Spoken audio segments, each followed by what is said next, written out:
Usually when we start to get hamstring strains, it's usually because we have a rapid increase in load, volume, or intensity. We didn't build up properly. It happens all the time in the fall with soccer and football players, right? Hip flexors and hamstrings.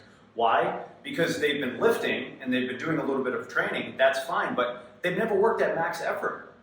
And they've never worked at max effort repetitively, and then adding in everything else that goes along with it, like your skill work, I think it's usually too much too soon. So like, you shouldn't be surprised if you've never sprinted all summer and then you go to sprint and on the third one your hammy starts to lock up. Like, listen, you're doing something that your body's not acclimated to, and you're going to get that response. So I think that's something to think about is, what are you doing before that? I think that's a huge one. And then we can talk about movement. We can talk about making sure you're training what you should be training, which, in a lot of the cases when it comes to hamstring issues, making sure that you have, let's just call it quality hip mobility. So when you do go and extend the hip, you're getting some work from the glutes, and they're actually coming to the party a little bit. A lot of the times when people are super, super tight, they go to extend their hip, their hamstring does 2 to 3 times the work, and then it gets overloaded, and that's when we come and we have an issue.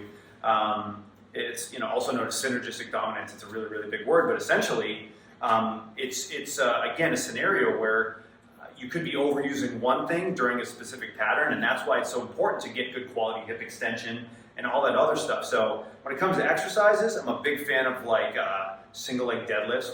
Probably one of my favorite exercises for athletes in general, to really try to bulletproof their posterior chain. And one of my other one is, I'm a huge fan of front foot elevated either isos or split squats, to really focus on quality hip flexion, hip extension, and stability through that range of motion.